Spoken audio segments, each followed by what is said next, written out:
The war indeed changed the client's behavior, not only the clients, but also our customers, our partners, our employees, I would say, of the people's behavior. On one part, business-wise, our clients, as well as our partners, they start to demand very much high quality of service. In offerings, in our solutions, in digital solutions. So we compete a lot on the market with the quality of service.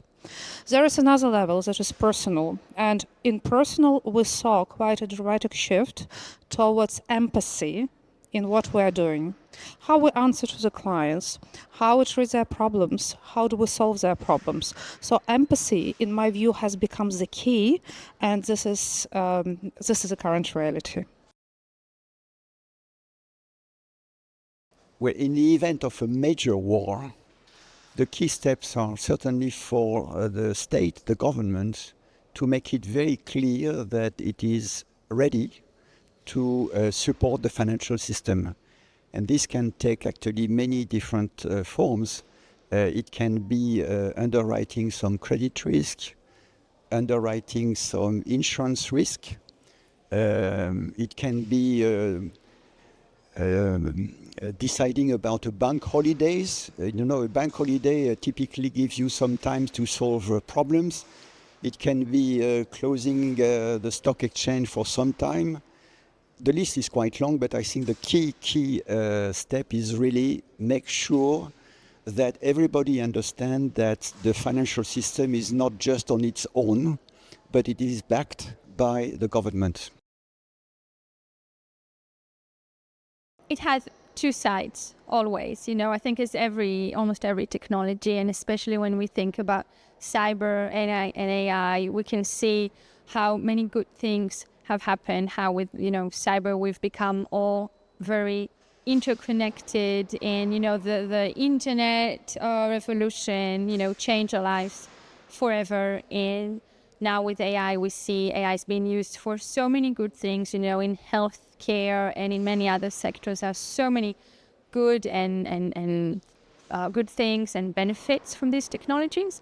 But I think as always, and as it has always been, technologies will be used for bad as well. And we see that with state actors that are using AI in their cyber operations. And we see that with cyber criminals. And, it's always these both two sides for the technology. What has to be and what can be done now already to get prepared and to really build the business continuity is to really test your readiness for remote work and remote services, to really check what you digitalize and which core processes and core services for the clients are very important. Which core services have been digitalized, and obviously your people, cybersecurity, how you organize it, and how you in general communicate and connect with the employees and with the clients. AI is being used as a defensive tool as well. I think as we see cyber attackers becoming better by using AI, we also see cyber defenders becoming better by using AI. It's on the regular defense techniques, being enhanced and becoming much better with the implementation of AI, the scale of the targets that we can defend, the speed, becoming much, much better. And I think it's a kind of race. Who will win, or who will become the best in a certain, in a given point? Will the attacker be able to conduct the attack, or will the defender will be good enough to defend and stop the attack?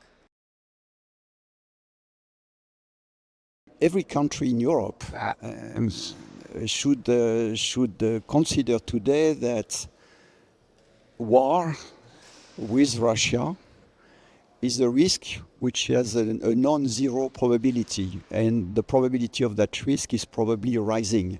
Does it mean that a war is bound to happen? I don't think so, and I hope not. I think if we if we prepare ourselves for war in a credible way, war will not happen. You know, it's the famous Latin saying, if you want peace, prepare for war.